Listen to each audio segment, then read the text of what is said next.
일부 신문이 좌평행에 맞서 대한민국의 정통성을 옹호했다고 지켜세운 이른바 뉴라이트 대한교과서.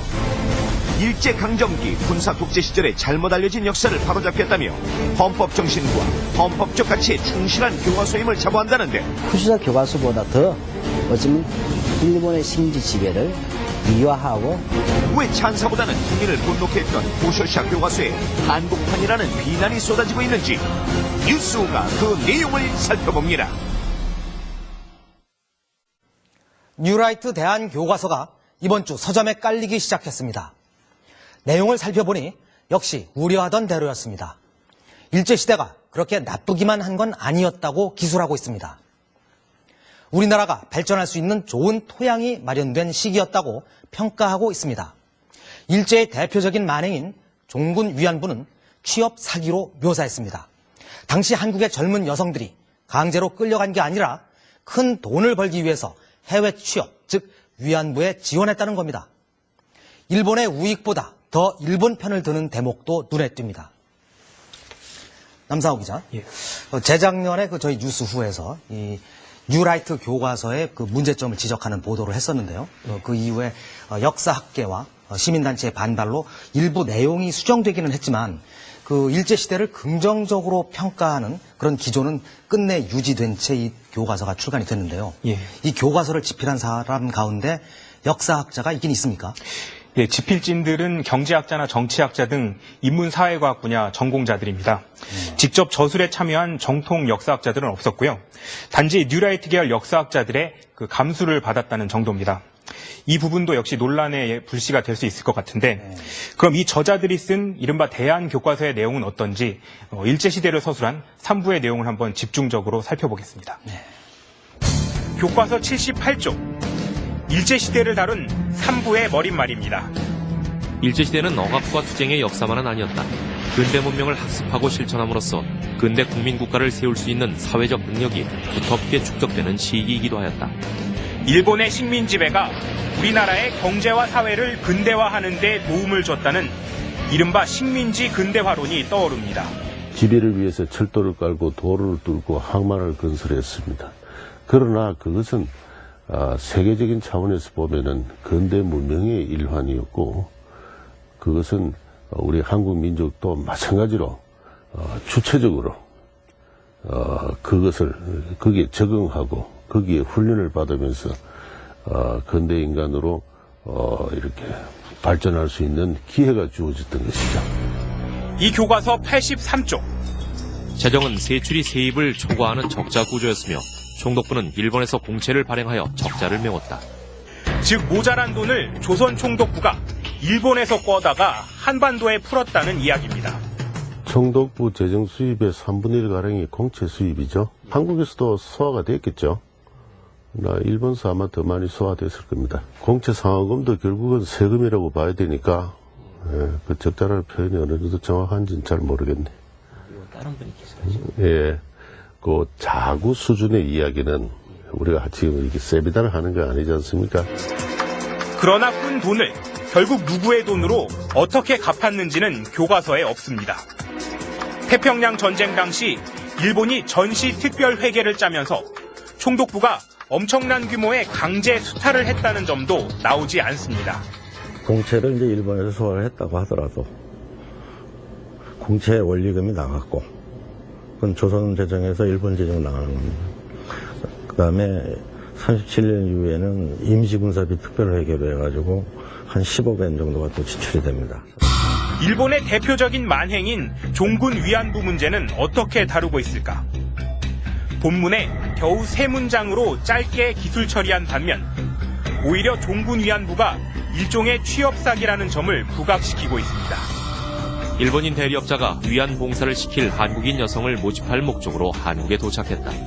이 대리업자가 여인들에게 제시한 것은 큰 돈벌이, 가족의 빚 갚기, 쉬운 일, 신천지 싱가포르에서의 새로운 삶 등이었다.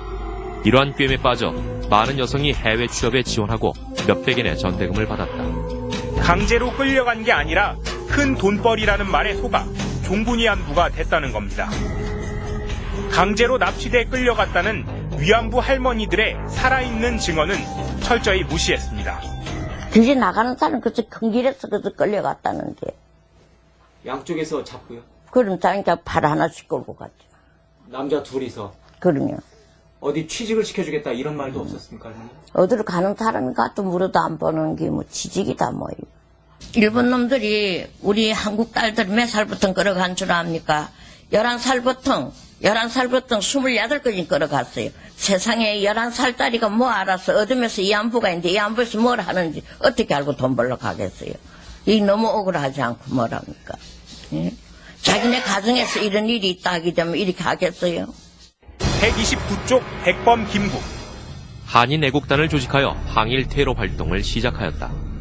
백범 김구 선생이 테러리스트로 규정되고 말았습니다. 무력을 동반한 항일 독립운동을 테러로 폄하해온 일본의 입장과 비슷한 시각입니다.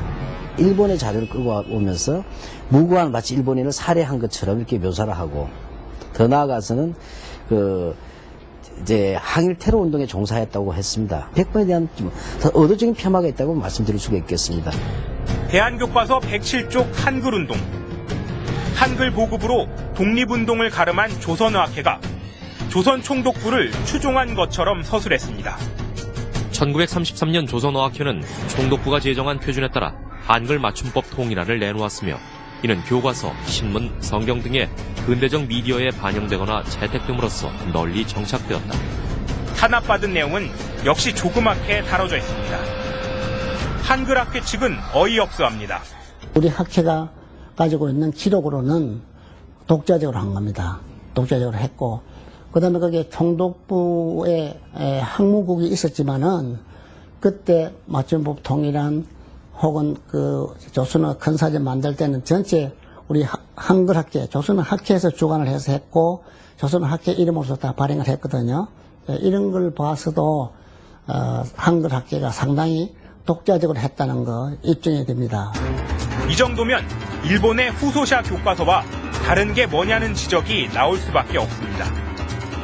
그런데 뉴라이트 교과서가 일본 후소샤 교과서보다 한술 더 뜨는 부분도 있습니다. 교과서 84쪽 토지조사 사업. 대부분 소유권자가 신고한 대로 소유권을 인정받았고 총독부는 농민의 주장에 근거가 있을 때는 농민의 소유지로 판정했다. 일본 우익의 후소샤 교과서는 오히려 토지조사 사업에 의해 경작지에서 쫓겨난 농민도 적지 않았다고 적었습니다.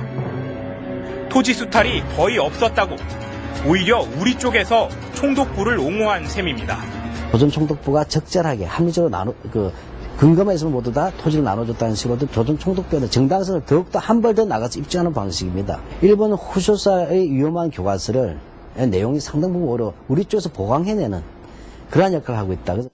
토지조사 사업으로 소유권을 정리한 경지보다 2배나 넓은 임야의 소유권이 총독부에게 돌아갔습니다. 그리고 이 가운데 상당 부분이 일본인에게 넘어갔다는 게 국사학계의 견해입니다.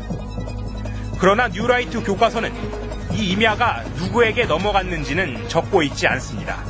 대한교과서라는 이름을 갖고 있지만 이 책은 교육과기술부의 검정을 받은 건 아니어서 당장 정식 교과서로 채택되는 건 아닙니다.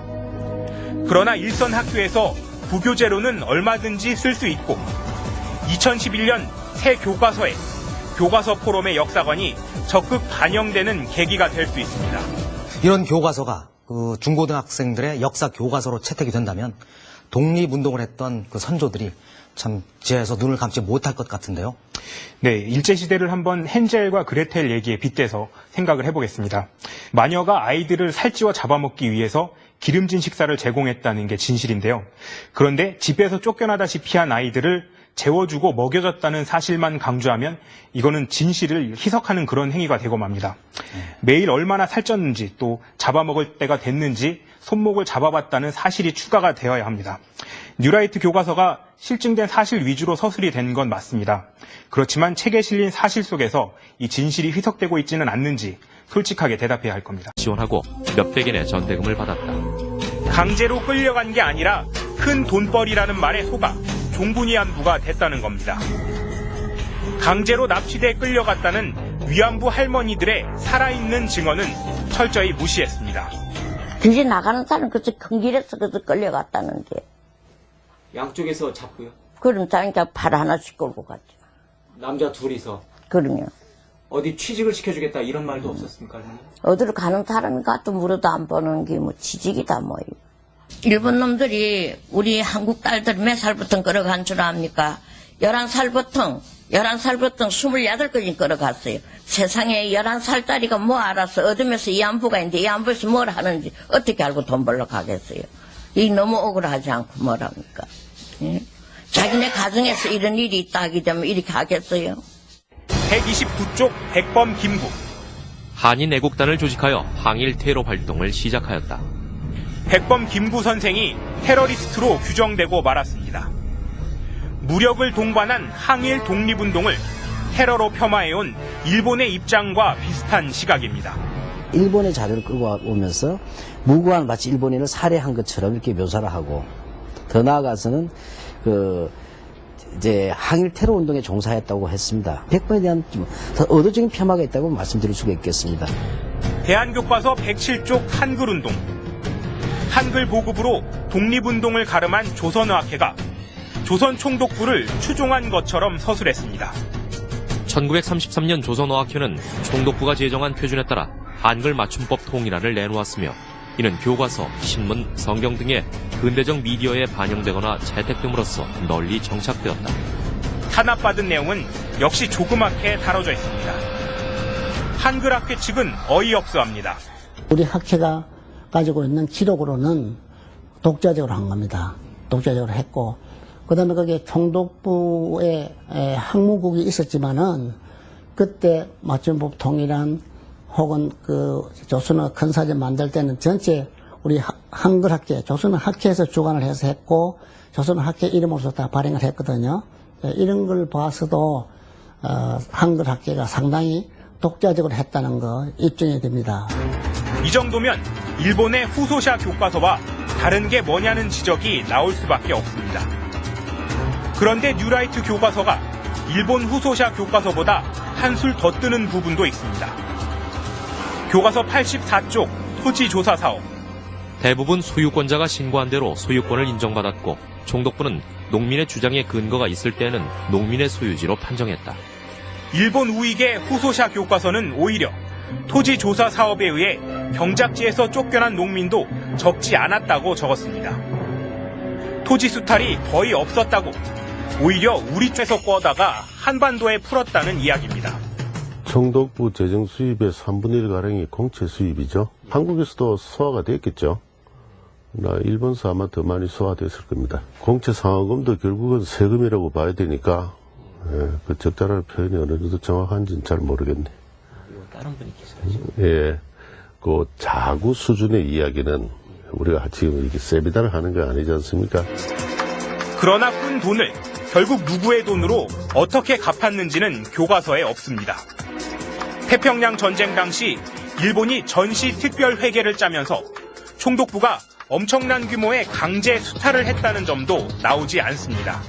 공채를 이제 일본에서 소화를 했다고 하더라도 공채 원리금이 나갔고, 그건 조선 재정에서 일본 재정 나가는 겁니다. 그 다음에 37년 이후에는 임시군사비 특별회계로 해가지고 한 15억 엔 정도가 또 지출이 됩니다. 일본의 대표적인 만행인 종군 위안부 문제는 어떻게 다루고 있을까? 본문에 겨우 3문장으로 짧게 기술 처리한 반면, 오히려 종군 위안부가 일종의 취업 사기라는 점을 부각시키고 있습니다. 일본인 대리업자가 위안 봉사를 시킬 한국인 여성을 모집할 목적으로 한국에 도착했다. 이 대리업자가 여인들에게 제시한 것은 큰 돈벌이, 가족의 빚 갚기, 쉬운 일, 신천지 싱가포르에서의 새로운 삶 등이었다. 이러한 꿰매에 빠져 많은 여성이 해외 취업에 일부 신문이 좌평행에 맞서 대한민국의 정통성을 옹호했다고 지켜세운 이른바 뉴라이트 대한교과서. 일제강점기 군사 독재 시절에 잘못 알려진 역사를 바로잡겠다며 헌법 정신과 헌법적 가치에 충실한 교과서임을 자부한다는데, 후소샤 교과서보다 더 어쩌면 일본의 심지 지배를 미화하고, 왜 찬사보다는 국민을 분노케 했던 후소샤 교과서에 한국판이라는 비난이 쏟아지고 있는지 뉴스가 그 내용을 살펴봅니다. 뉴라이트 대한교과서가 이번 주 서점에 깔리기 시작했습니다. 내용을 살펴보니 역시 우려하던 대로였습니다. 일제시대가 그렇게 나쁘기만 한 건 아니었다고 기술하고 있습니다. 우리나라가 발전할 수 있는 좋은 토양이 마련된 시기였다고 평가하고 있습니다. 일제의 대표적인 만행인 종군 위안부는 취업 사기로 묘사했습니다. 당시 한국의 젊은 여성들이 강제로 끌려간 게 아니라 큰 돈을 벌기 위해서 해외 취업, 즉 위안부에 지원했다는 겁니다. 일본의 우익보다 더 일본 편을 드는 대목도 눈에 띕니다. 남상호 기자, 예. 재작년에 저희 뉴스 후에서 이 뉴라이트 교과서의 그 문제점을 지적하는 보도를 했었는데요. 그 이후에 역사학계와 시민단체의 반발로 일부 내용이 수정되기는 했지만 그 일제시대를 긍정적으로 평가하는 그런 기조는 끝내 유지된 채 이 교과서가 출간이 됐는데요. 예. 이 교과서를 집필한 사람 가운데 역사학자가 있긴 있습니까? 예, 집필진들은 경제학자나 정치학자 등 인문사회과학 분야 전공자들입니다. 직접 저술에 참여한 정통 역사학자들은 없었고요. 단지 뉴라이트 계열 역사학자들의 그 감수를 받았다는 정도입니다. 이 부분도 역시 논란의 불씨가 될 수 있을 것 같은데, 그럼 이 저자들이 쓴 이른바 대한교과서의 내용은 어떤지 일제시대를 서술한 3부의 내용을 한번 집중적으로 살펴보겠습니다. 교과서 78조, 일제시대를 다룬 3부의 머릿말입니다.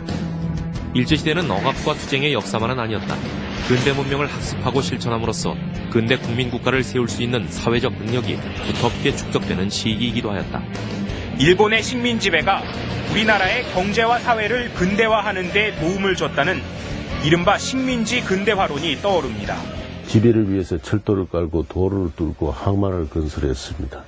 그러나 그것은 세계적인 차원에서 보면은 근대 문명의 일환이었고, 그것은 우리 한국 민족도 마찬가지로 주체적으로 그것을 거기에 적응하고 거기에 훈련을 받으면서 근대 인간으로 이렇게 발전할 수 있는 기회가 주어졌던 것이죠. 이 교과서 83조. 재정은 세출이 세입을 초과하는 적자 구조였으며 총독부는 일본에서 공채를 발행하여 적자를 메웠다. 즉 모자란 돈을 조선 총독부가 일본에